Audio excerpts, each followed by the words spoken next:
हमारे इस क्वेश्चन के अनुसार मान लो कि ये एक इंक्लाइन प्लेन है जिसका हॉरिजॉन्टल से एंगल ऑफ इंक्लाइनेशन है अल्फा, ये गिवन है, और इस हॉरिजॉन्टल सरफेस का ये मान लीजिए एक्सटेंडेड पार्ट है।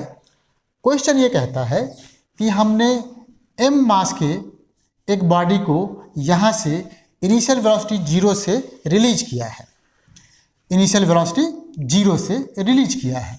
तो बॉडी जो है यहाँ आता है, उसके बाद हॉरिजॉन्टली l डिस्टेंस चल करके रुक जाता है। तो यहाँ मान लीजिए ये रुक गया, और ये डिस्टेंस कितना है, ये डिस्टेंस l है।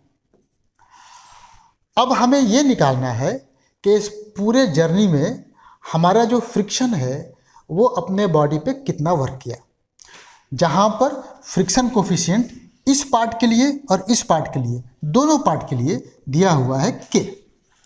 ठीक है, तो बहुत आसान सा क्वेश्चन है। हम इसमें वर्क एनर्जी थ्योरम अप्लाई करेंगे और हमारा क्वेश्चन बड़ा आसानी से सॉल्व हो जाएगा।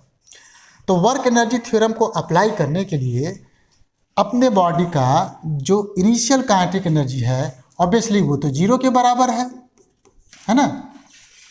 अच्छा, आगे बढ़ें उससे पहले हम आपको बता दें कि T बेसिकली काइनेटिक एनर्जी को डिनोट करता है ना, क्योंकि यहाँ पे कोफिशिएंट ऑफ फ्रिक्शन को हमने K ले लिया है, तो दोबारा से यहाँ काइनेटिक एनर्जी को भी K से डिनोट करना अच्छा सा नहीं होगा, इसलिए हमने काइनेटिक एनर्जी को T से डिनोट कर दिया। यहाँ पे देखो बॉडी का फाइनल काइनेटिक एनर्जी भी 0 हो गया क्योंकि बॉडी तो स्टॉप हो चुका है।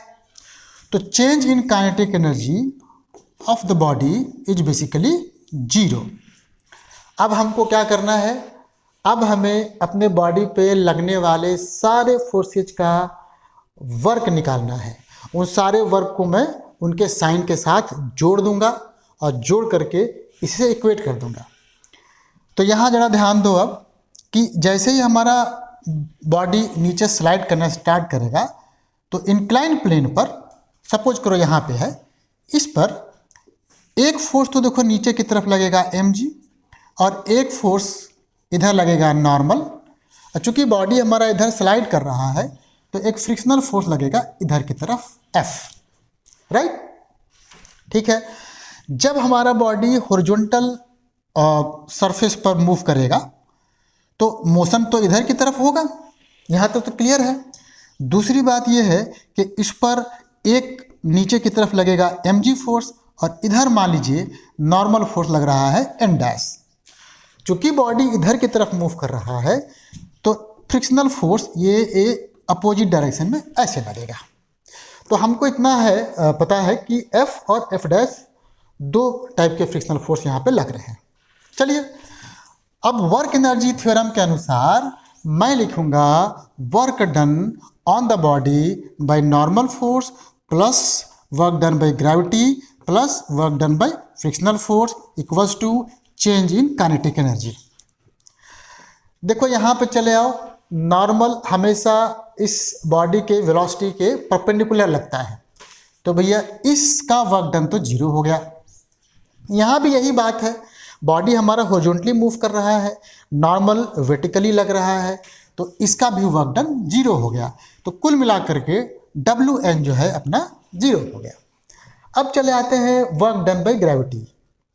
देखो हम कुछ पता तो है नहीं हाइट वाइट कितना है, तो चलिए हम एक काम करते हैं, हमने मान लिया कि ये वाला हाइट है h। अब चूंकि ग्रेविटी एक कंजर्वेटिव फोर्स है तो इसका वर्क डन बॉडी के इनिशियल और फाइनल पोजीशन पे ही सिर्फ डिपेंड करेगा।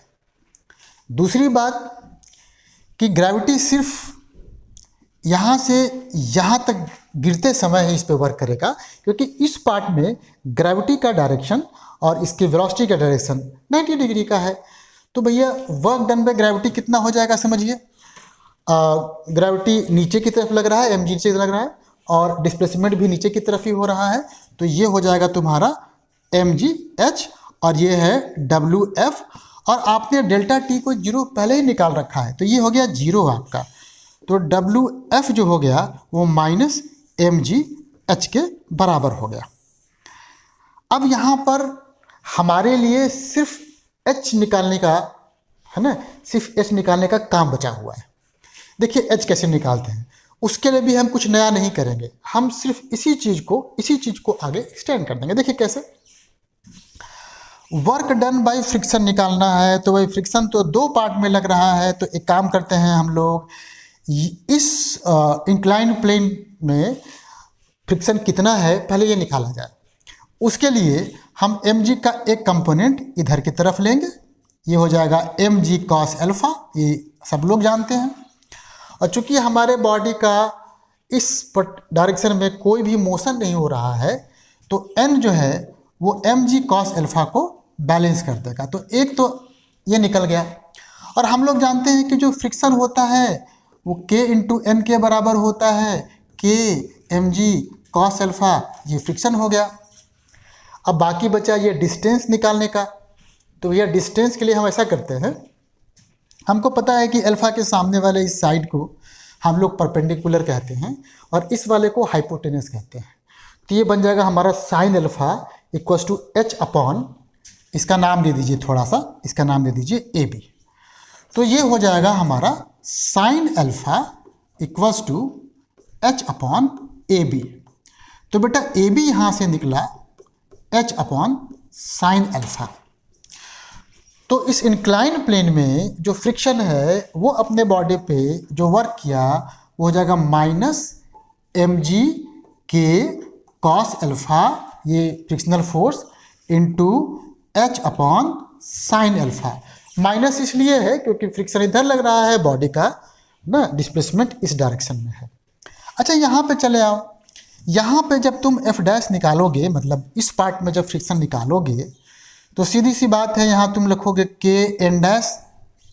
यहाँ भी तुम्हारा बॉडी वर्टिकली मूव नहीं कर रहा है, इसका मतलब कि एन डैश एम जी को बैलेंस कर देगा। तो यहाँ तुम्हारा हो गया के एम जी के बराबर। तो ये जो फ्रिक्शन है इसका जो वर्क होगा वो सिंपली हो जाएगा एम जी के एल के बराबर, है ना, एम जी के एल के बराबर। और आपने ग्रेविटी का वर्क डन देख ही लिया है, ये M G H and that is equal to zero, हमने देखिए पहले ही यहाँ निकाल रखा था। बेसिकली हम इसी को दोबारा से यूज कर दे रहे हैं। अब समझो देखो क्या हो रहा है यहाँ पे, बहुत सिंपल सी बात है। मुझे एच चाहिए था, यहाँ ये जो एच दिखाई दे रहा है ये दो टर्म में, मैं इसको एक तरफ रखूँगा और बाकी जो तीसरा टर्म है उसको दूसरी तरफ ले जाऊँगा। उसी से पहले एक और पुण्य का काम कर देता हूँ मैं, M G M G M G M G इस सब को, है ना, काट दिया कॉमन लेकर के। अब यहाँ से अगर मैं एच कॉमन लूँगा तो देखो हमारा हो जाएगा एच, यहाँ समझना, यहाँ होगा आपका वन, यहाँ देखिए के कॉट वन माइनस के कॉट अल्फा। और आपको क्या करना है कि माइनस के एल को दूसरे साइड ले जाना है, तो ऑब्वियसली ये के एल हो जाएगा ऐसे। तो एच बेटा हमारा हो गया के एल अपॉन वन माइनस के कॉट अल्फा। बहुत अच्छी बात है। हमको क्या करना था, हमको तो भैया इसी एच को यहाँ पे रख देना था। तो मेरा निकल गया work done by friction equals to minus M G K L one minus cot alpha, यहाँ के साथ मल्टीप्लाई भी है। तो ये हमारा फाइनल आंसर निकल गया।